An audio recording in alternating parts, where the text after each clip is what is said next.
verset 2, il est dit ceci, elle était au commencement avec Dieu. Au verset 14, la parole a été faite chair. Nous avons entendu ici, au commencement était la parole. Et cette parole s'est faite chair. Et elle habitait parmi nous, pleine de grâce et de vérité. Et nous avons contemplé sa gloire, comme celle du Fils unique venu du Père. Et en verset 18, il est dit, personne n'a jamais vu Dieu, Dieu le Fils unique, qui est dans le sein du Père, lui l'a fait connaître. Donc, lorsqu'on lit ici, dans ce verset, il est dit ici, c'est Jésus-Christ, Dieu venu en chair. Alors, tel n'est pas le cas. Cela ne peut pas du tout être le cas. Tout d'abord, il faudrait que vous reconnaissiez que ce n'est pas tous les chrétiens qui croient que Jésus-Christ est Dieu.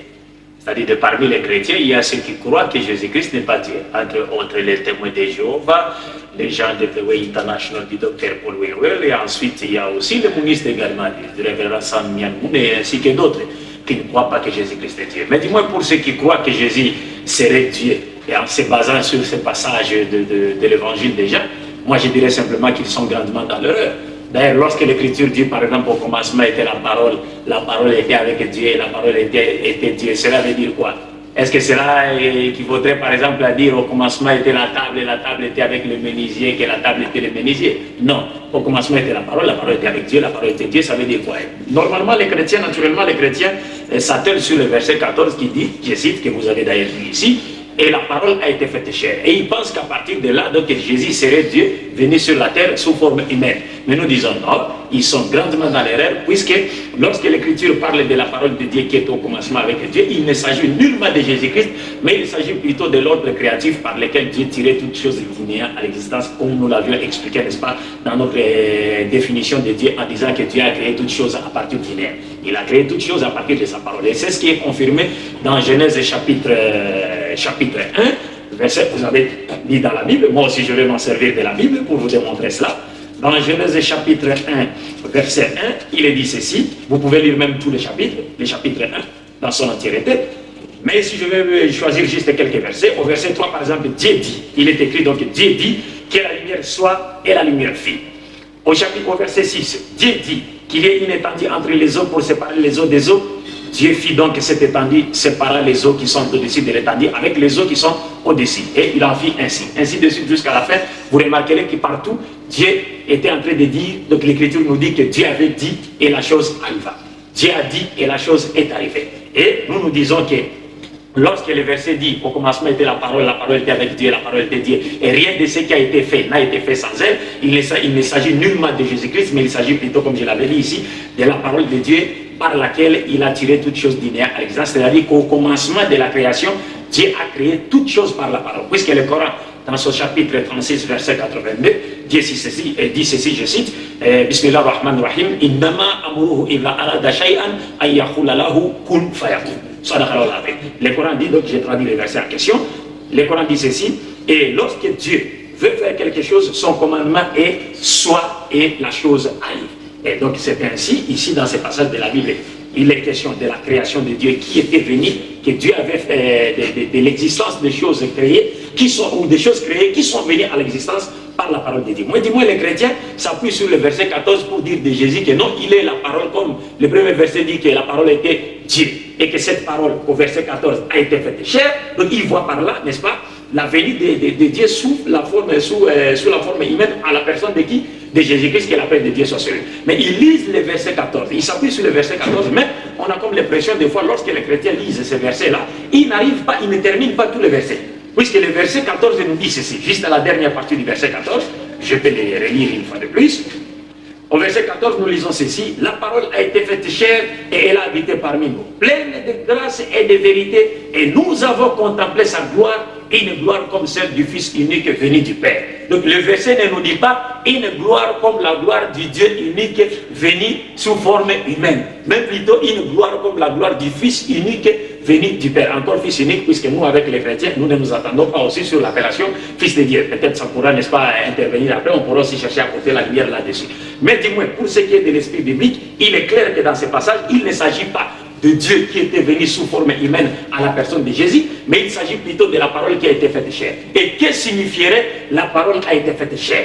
la parole a été faite chair ne signifie que autre chose que la parole a fait un corps. C'est-à-dire que Dieu, par sa parole, a créé, par son ordre créatif, a façonné Jésus-Christ dans l'utérus de sa mère sans l'intervention du gamète mâle. Comme nous l'avons dit au commencement de toutes choses, Dieu a créé toutes choses par sa parole, comme cela est confirmé dans Psaume chapitre 33, verset 3, verset 6,9, je vais citer pour ne pas, n'est-ce pas, pour ne pas faire dire à la Bible ce qu'elle ne dit pas. Dans Psaume chapitre, rapidement, dans Psaume chapitre 33, verset 6,9,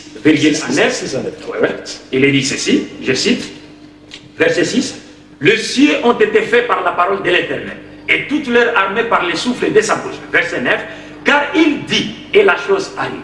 Il ordonne, et elle existe. » Et cette idée rejoint ce que je vous ai dit tantôt dans le Saint-Coran, dans son chapitre 36, verset 82, où il est dit de Dieu que lorsqu'il veut faire quelque chose, son commandement est soit et la chose arrive. Ainsi, Jésus-Christ, lorsque la Bible dit que la parole a été faite chair, nous ne devons pas voir par là encore une fois de plus que Dieu était venu sur la terre sous forme humaine, mais plutôt que Dieu, par sa parole, par laquelle il a créé toutes choses au commencement, il a encore, par cette même parole, c'est-à-dire par son ordre créatif par lequel il tirait toutes choses linéaires à l'existence, façonner Jésus-Christ, n'est-ce pas, dans l'utérus de sa mère ou dans le ventre de sa mère. C'est ainsi Jésus est appelé dans le Saint-Coran la parole de Dieu. Et cela est en parfaite en harmonie avec les Écritures, que ce soit coranique ou biblique, puisque nous voyons dans le Saint-Coran, comme dans la Bible, que l'archange Gabriel était dépêché par Dieu pour aller annoncer à Marie la bonne nouvelle de la naissance de qui? De Jésus-Christ. Mais cet archange est venu, l'ange Gabriel est venu à Marie avec porteur, il était porteur d'une parole. Il était porteur d'une parole. Parce que Dieu dit, comme le Coran le dit, que lorsqu'il dit quelque chose, la chose arrive. Donc l'ange avait annoncé la bonne nouvelle et aussitôt, Marie avait conçu qui? Avait conçu Jésus-Christ. Et pour terminer, je dirais que l'essence de ce verset, la parole a été faite chair, n'est autre que ce que Jésus-Christ avait dit dans Hébreux chapitre 10, versets 5 à 7, où nous lisons, la Bible nous dit, dans cet épître aux Hébreux, que Jésus, le Christ, en entrant dans le monde, a dit, s'adressant à Dieu, tu n'as voulu ni sacrifice, ni holocauste, ni offrande pour le péché, mais tu m'as formé un corps. C'est pourquoi je dis, je viens d'après ce qui est écrit dans les rouleaux du livre, à mon égard, pour faire, oh Dieu, ta volonté. Fin de citation. Ici, il y a une partie qui doit attirer notre attention, c'est la partie où Jésus dit, tu m'as, s'adressant à Dieu, il dit, tu m'as formé un corps. Il faudrait que nous nous posions la question de savoir, par quoi Dieu forma le corps de qui? De Jésus-Christ. En tout cas, ce n'est pas par la boue comme il a formé Adam, ou encore par la rencontre du spermatozoïde de l'ovule de la femme. Non, non, mais ce n'était autre que par là, par sa parole qui était sortie de sa bouche. Et moi, je pense que sur ce point, Moualim Bakita pourra peut-être avoir quelque chose à ajouter. Cela ne nous attend pas du tout, nous les musulmans. Ça ne nous attend pas parce que nous connaissons très bien que le Coran dit qu'effectivement, la parole de Dieu fait la volonté de qui? De Dieu. C'est pourquoi, subsidiairement à ce que dit Moualim Abdul Majid, je veux vous donner ici l'exemple de Ésaïe le prophète. Ésaïe le prophète a dit dans le livre qui porte son nom, au chapitre 55, verset 11, il dit, je cite, « Ainsi en est-il de ma parole, qui sort de ma bouche. » Ça c'est Dieu qui parle par la bouche d'Ésaïe. « Elle ne retourne point à moi sans effet, sans avoir exécuté ma volonté et accompli mes desseins. » Ça c'est Ésaïe. C'est vrai que Dieu, quand il fait quelque chose, il dit et la chose arrive. Comme cela est aussi dit dans le livre de Lamentation, au chapitre 3, verset 37, Dieu dit, qui dira qu'une chose arrive? Qui dira qu'une chose arrive sans que le Seigneur l'ait ordonné? Fin de citation. Nous voyons là que réellement, Dieu est celui qui agit par sa parole, et la parole, c'est elle qui crée toutes choses. Voilà. Bien, mais je vais rester toujours dans la Bible, toujours relative à cette théorie de Dieu venu en chair et en la personne de Jésus-Christ. Vous savez qu'on dit que la Bible, c'est la révélation de Jésus-Christ. Et vous connaissez d'abord qu'est-ce que c'est une prophétie?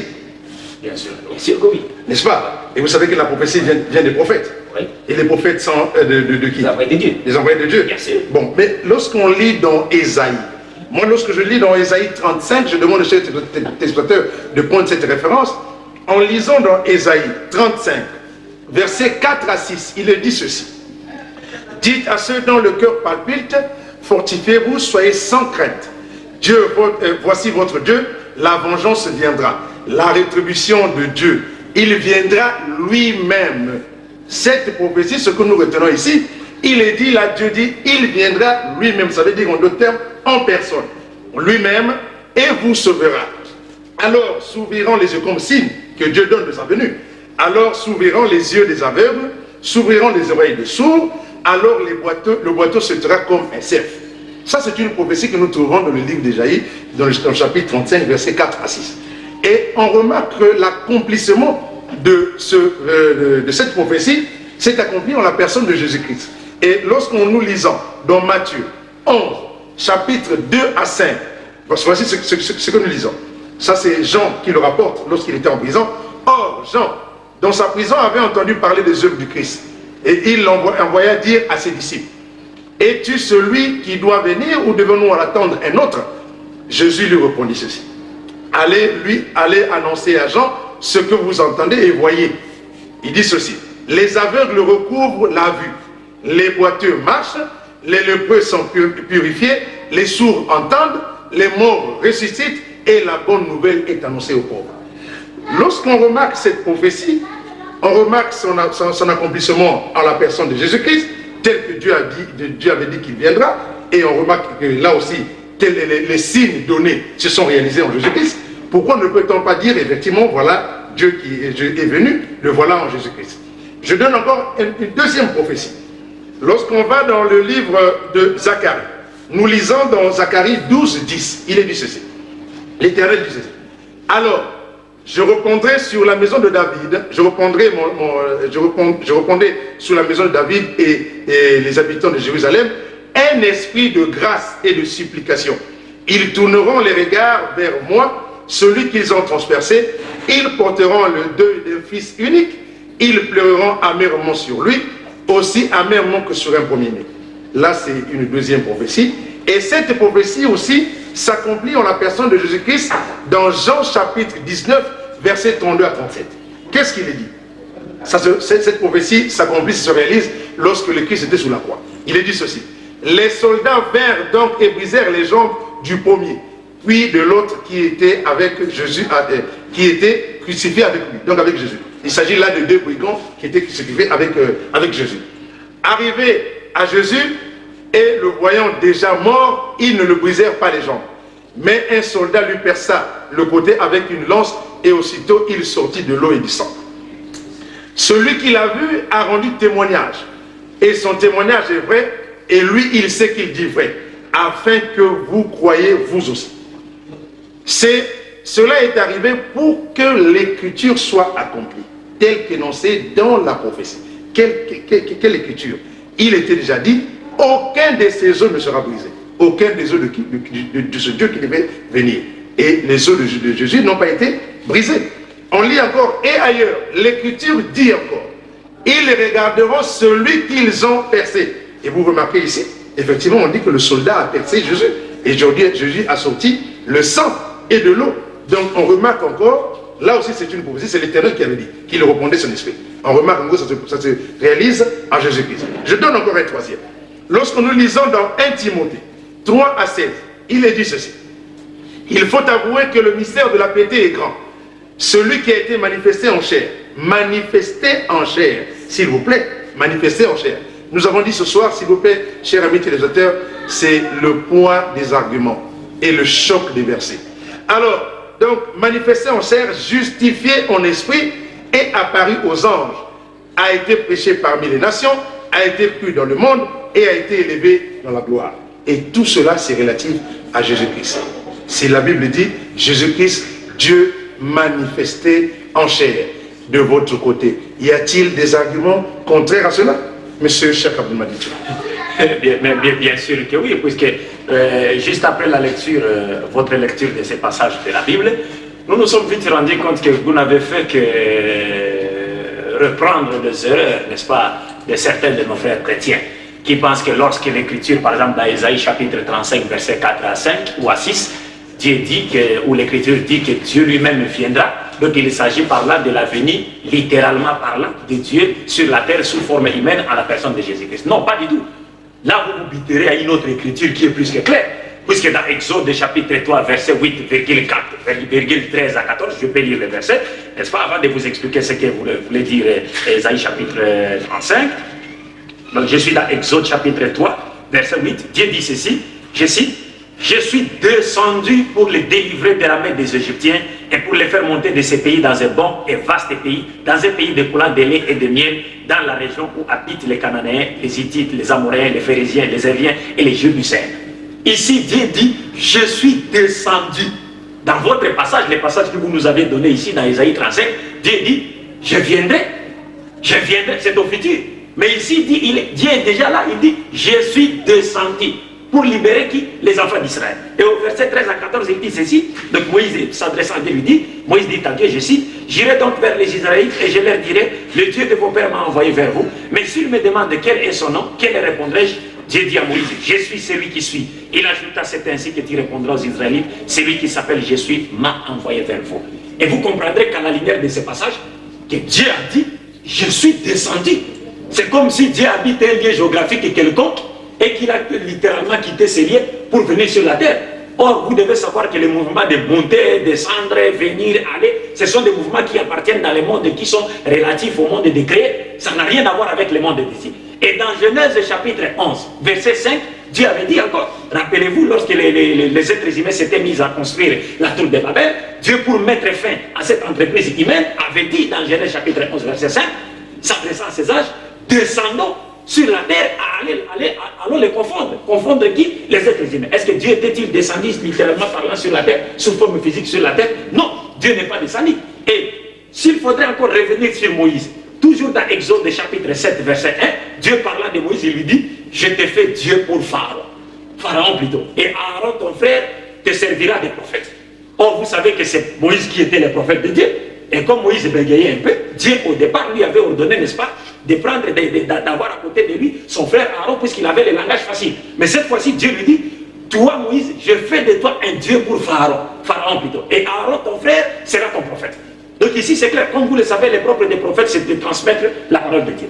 Donc ici, Aaron a pris la place de Moïse. Quand il s'agissait de parler, c'est Aaron qui parlait. Maintenant, s'il faudrait faire des miracles, c'est Moïse qui accomplissait quoi? Les miracles comme s'il était Dieu.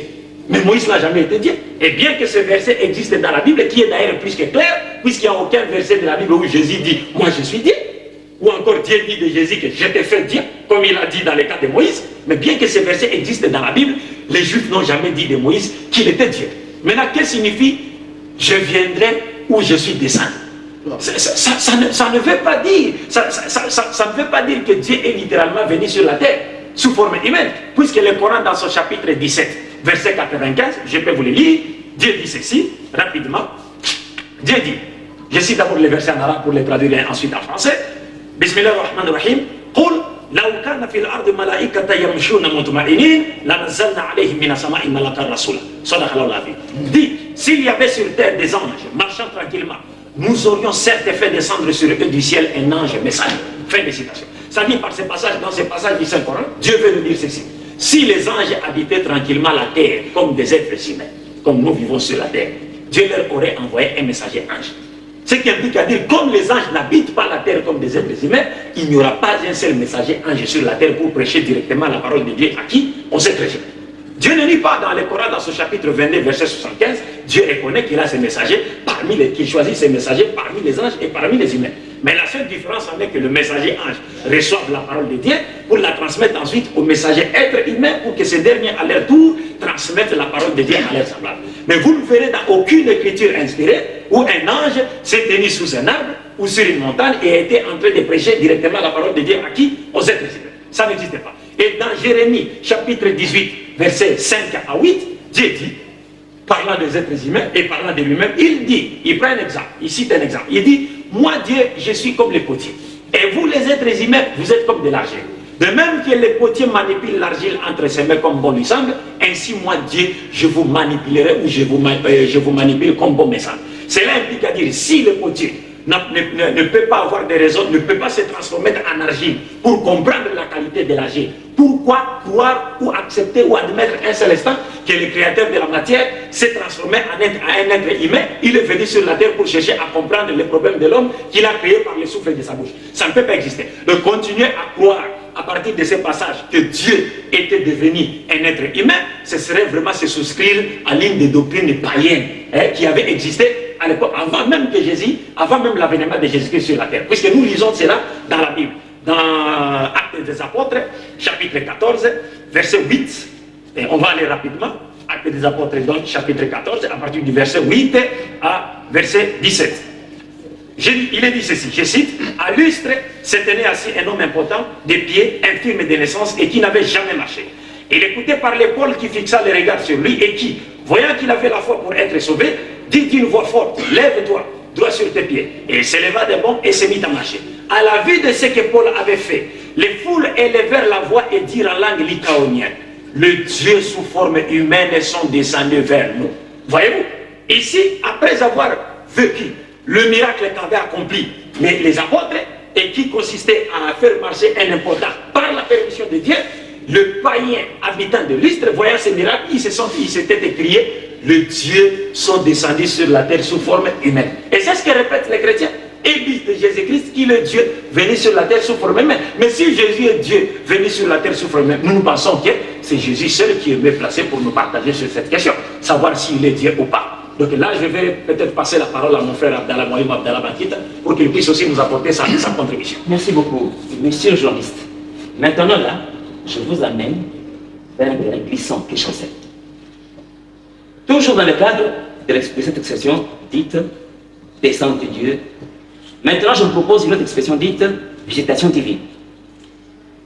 Et la Bible nous dit dans Genèse chapitre 50, verset 24 à 25, nous lisons, Joseph dit à ce frère, je vais mourir, mais Dieu vous visitera et il vous fera remonter de ce pays-ci dans le pays qu'il a juré de donner à Abraham, à Isaac et à Jacob. Joseph fit jurer les fils d'Israël en disant, Dieu vous visitera et vous fera remonter mes eaux loin d'ici. Fin de citation. Bien, la Bible dit que Joseph, qui fut le 11e fils de Jacob, dit Israël, a fait jurer les enfants d'Israël pour deux choses. Premièrement, Dieu les visitera.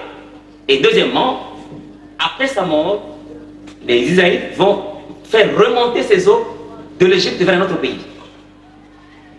Posons la question de savoir, qui est allé visiter les enfants d'Israël pour justement les libérer du joug polythéiste des Égyptiens et de la servitude de Pharaon?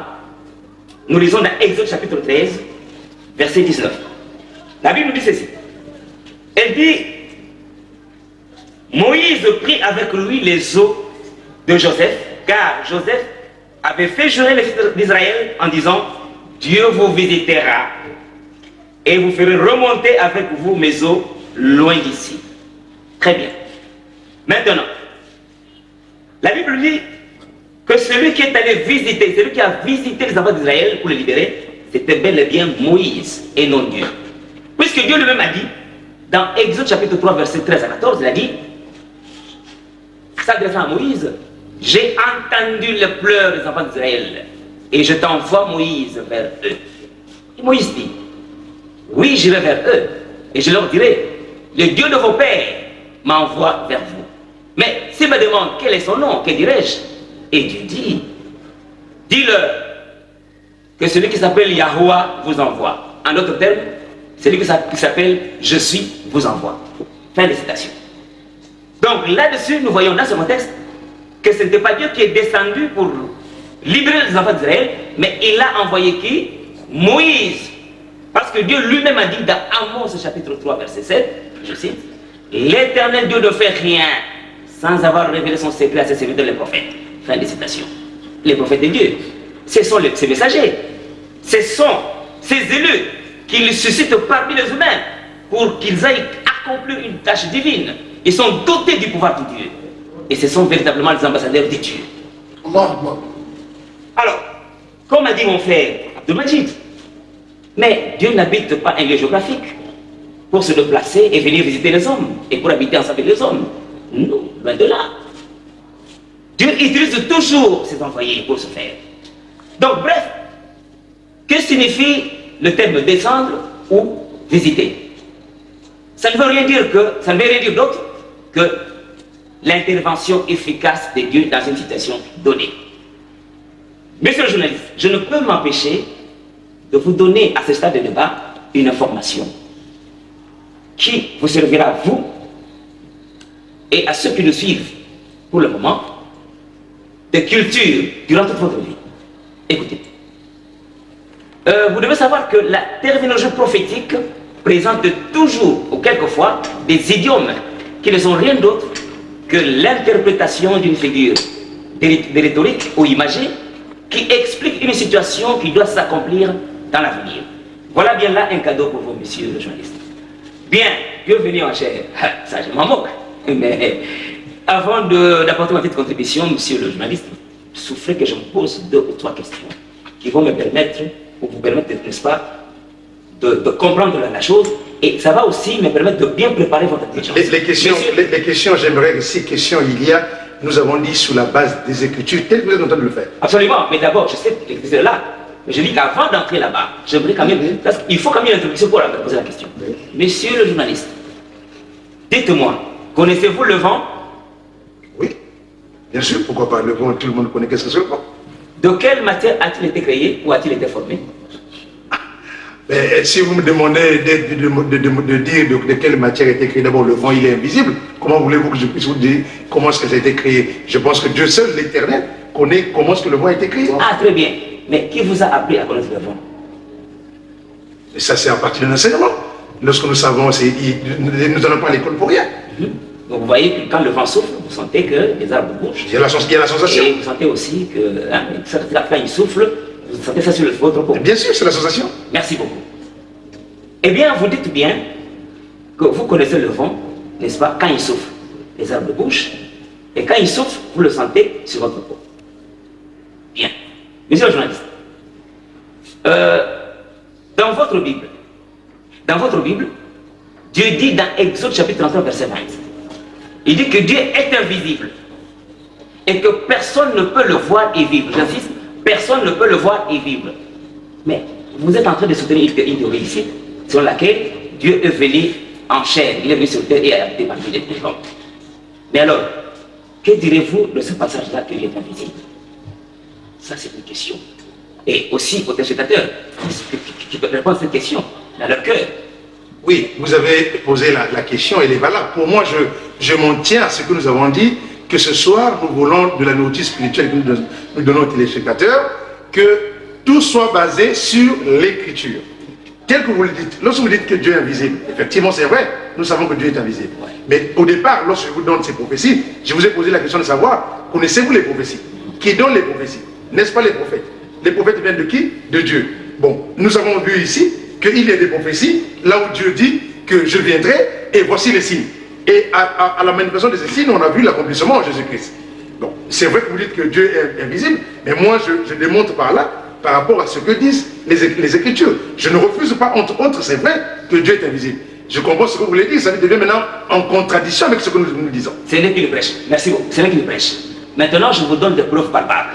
Ici, il s'agit de Jésus-Christ, de surpris, parce que c'est Jésus qui est mis en jeu ici. On dit de lui une fausseté, une monstruosité, c'est Dieu qui est venu en chair. Donc, Jésus-Christ, c'est lui, Dieu qui est venu en chair. Nous commençons par le commencement. Ésaïe, qui est le prophète aimé des chrétiens également, lui a dit, dans Ésaïe chapitre 61, verset 1 à 2, concernant Jésus-Christ, parce que c'est de lui qu'il s'agit. Il dit, l'Esprit du Seigneur, l'Éternel, est sur moi, car l'Éternel m'a oint pour porter de bonnes nouvelles aux malheureux.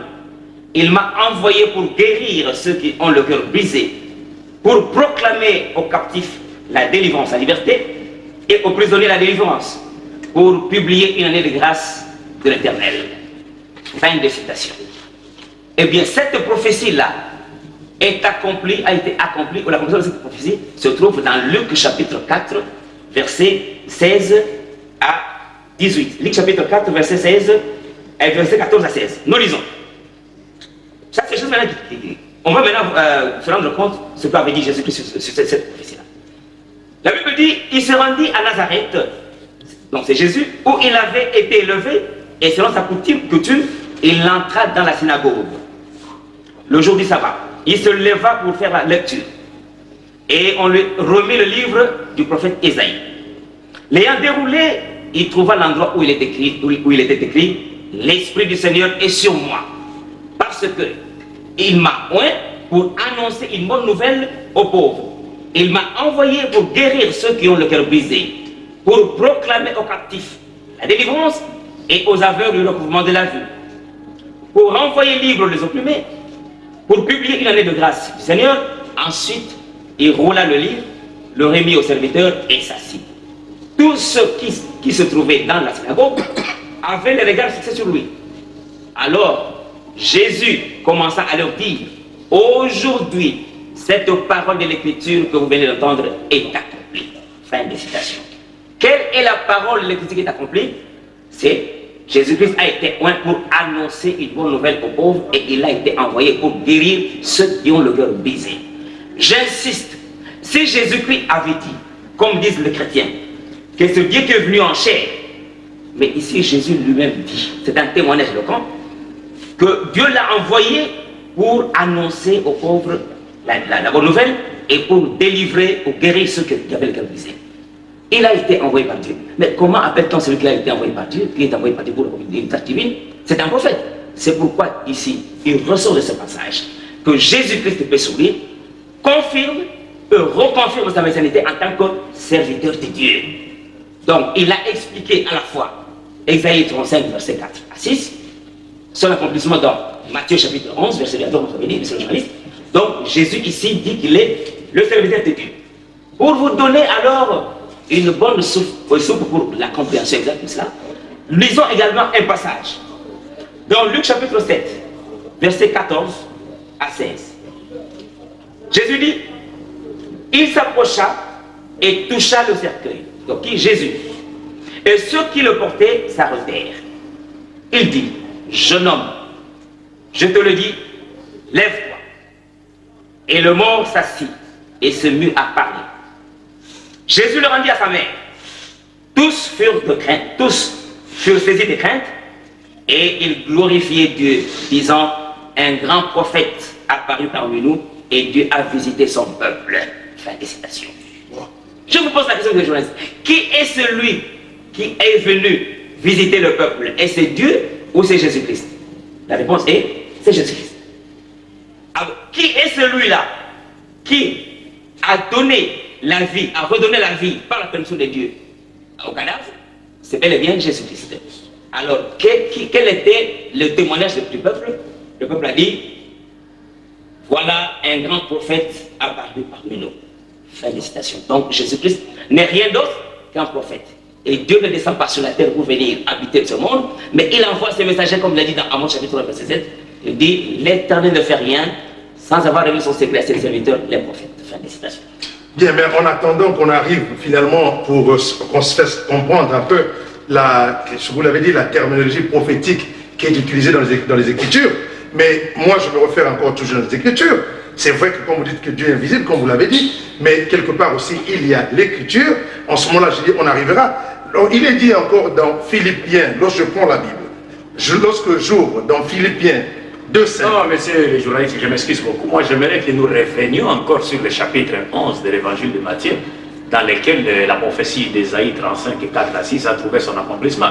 Pour vous montrer, vous démontrer une fois de plus que ceux qui disent de Jésus-Christ qu'il est venu, qu'il est Dieu venu en chair, à la lumière du passage d'Ésaïe chapitre 35, sont grandement dans l'erreur. Puisque dans le chapitre dans lequel cette prophétie a trouvé son accomplissement, donc Matthieu chapitre 11, il est dit ceci au verset 25 à 26, dans le même chapitre, n'est-ce pas?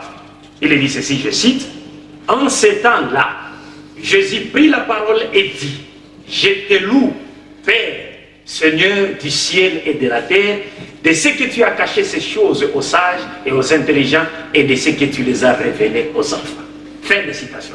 Donc si c'est dans ce chapitre que la prophétie d'Ésaïe 35 a trouvé son accomplissement, et que c'est dans ce même chapitre que Jésus s'adresse à Dieu, en l'appelant Père dans la terminologie biblique bien sûr, le style biblique bien sûr, mais qui veut dire Dieu, et il dit de ce Dieu qu'il est le Seigneur des cieux et de la terre, comme nous l'avions dit dans notre définition de Dieu, que s'il faut reconnaître que c'est Dieu qui a créé le ciel et la terre, et que c'est lui qui est le Seigneur.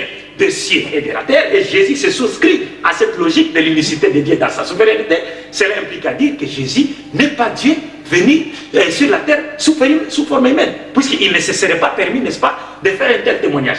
Et ce que j'aimerais encore ajouter, toujours à la lumière de la prophétie d'Ésaïe 35, est que lorsqu'il est dit que Dieu viendra de lui-même, il fera des miracles, mon frère Abdallah Bankita l'a clairement expliqué. Il dit, lorsque Jésus a accompli des miracles, le peuple voyant cela, le peuple a dit, Dieu a visité son peuple. Et parlant de Jésus, il a dit, un grand prophète apparu parmi nous. C'est-à-dire, Dieu ne visite le peuple que par la personne de ce messager. C'est seulement par la personne de ce message. Ça ne veut pas dire que Dieu quitte un lieu géographique quelconque et puis il vient littéralement parlant sur la terre. Mais non. Mais lorsqu'un messager nous vient de la part de Dieu, nous devons voir même à la personne de ce messager comme étant une présence de Dieu lui-même. Une présence métaphorique, bien sûr. Et lorsqu'il est dit, par exemple, puisque vous avez aussi cité le passage de Zacharie, chapitre 12, verset 10, où il est dit qu'ils verront celui qu'ils ont transversé. Tout d'abord, j'aimerais ici rappeler une chose, que selon l'islam, Jésus-Christ ne mourit pas à la croix. Ça, c'est selon la foi islamique. Cela est témoigné dans le Coran, dans son chapitre 4, verset 157 à 158. Selon nous, les musulmans, Jésus-Christ ne mourit pas à la croix. Donc, ce qui implique à dire que la théorie selon laquelle l'humanité n'aura les salut qu'en croyant à la mort expiatoire de Jésus-Christ à la croix n'existe pas en islam. D'accord, nous allons arriver. Attendez, laissez quand même que j'ai le temps quand même de vous donner quand même un autre passage. Parce que moi, je m'en tiens d'abord pour l'instant aux Écritures, même si c'est vrai que vous êtes en train de démontrer par là, sur la base des Écritures, de démontrer qu'est-ce que ça veut dire le sens de « je vais descendre, que je suis devenu » ou la visitation, ce qui est vrai, nous le voyons. Mais terminons d'abord les Écritures, comme ça, continuez à nous édifier, à édifier le peuple de Dieu, qu'on comprenne. Nous lisons encore. Mais ici, s'il vous plaît, souffrez, j'ai la parole, je vous en prie.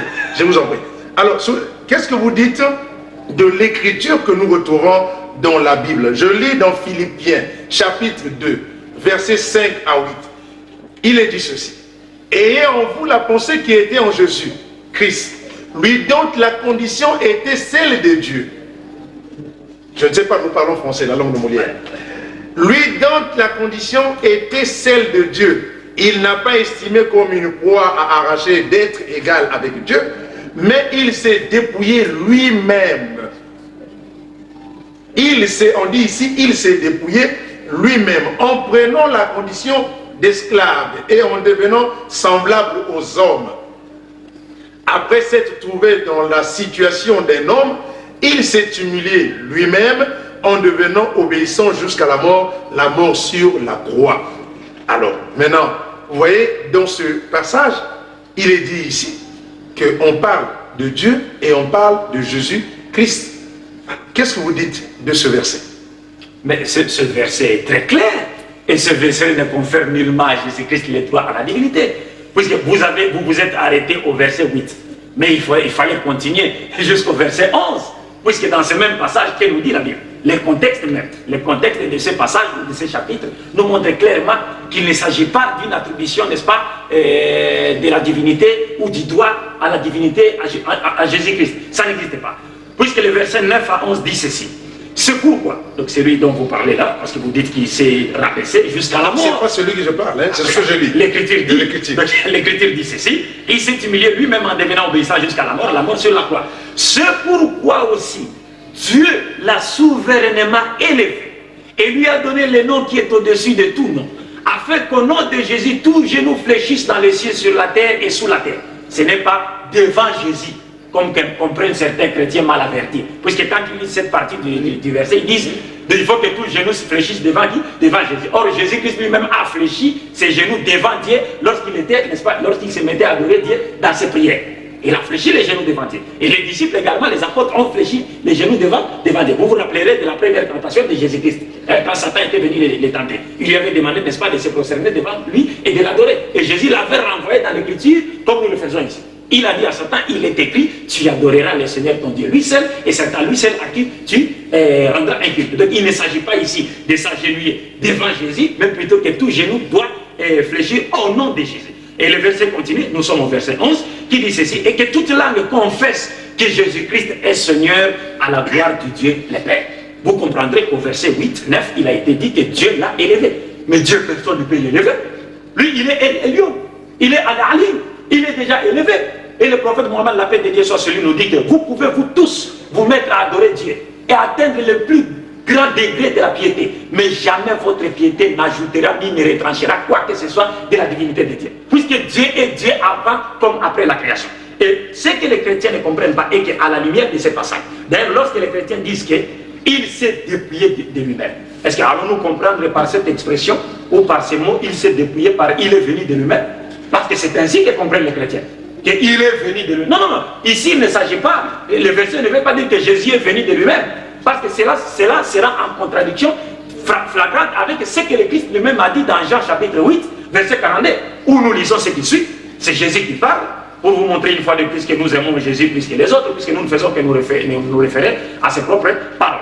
Dans Jean chapitre 8, verset 42, Jésus dit ceci, je cite, Jésus leur dit, si Dieu était votre Père, vous m'aimeriez, car c'est de Dieu que je suis sorti et que je viens. Je ne suis pas venu de moi-même, mais c'est lui qui m'a envoyé.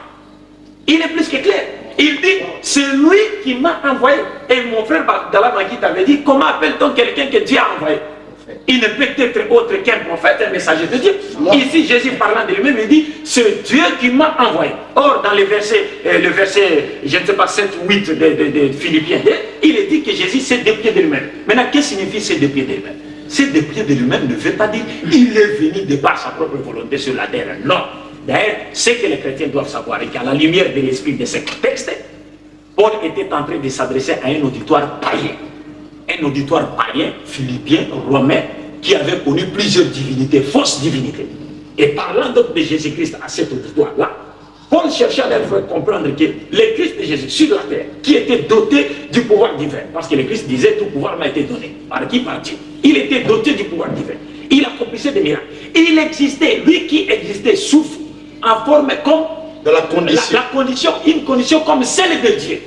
Ça ne veut pas dire qu'il était Dieu. Nous parlons français et nous lisons le français. Mais une condition comme celle de Dieu. Maintenant, point regarder comme une croix arrachée d'être égal avec qui? Avec Dieu. C'est parce que Dieu lui-même a dit, nul d'être égal à moi, que ce soit dans le Coran, que ce soit dans la Bible. Donc personne ne peut être l'égal de qui? De Dieu. Mais il s'est dépouillé de lui-même. Donc il voulait faire comprendre à ces païens que dès que Jésus était doté du pouvoir divin, qu'il accomplissait des miracles par la puissance de Dieu, mais il n'a pas dépassé les limites en se considérant comme qui? Dieu. Et c'est ce que Dieu nous dit dans le Saint-Coran. Il a prévenu ses messagers en leur disant dans le Saint-Coran que celui d'entre vous qui, après l'avoir envoyé sur la terre, et après avoir bénéficié des miracles ou du pouvoir que je mettrai en lui, se permettra de dire aux êtres humains vers qui je l'ai envoyé, je l'avais envoyé, que je suis Dieu et que c'est moi que vous devez adorer en dehors du Dieu créateur, je le ferai quoi? Je le châtierai et le ferai rentrer où c'est? En affaire. Donc ici, il ne s'agit nullement de conférer à Jésus les droits de Dieu, et c'est là, nous pouvons, je peux encore donner un dernier passage pour élucider cela, dans Hébreux chapitre 10, versets 5 à 7. C'est le Christ lui-même qui partage, je l'ai évoqué ici, précédemment, ce passage de l'Épître aux Hébreux.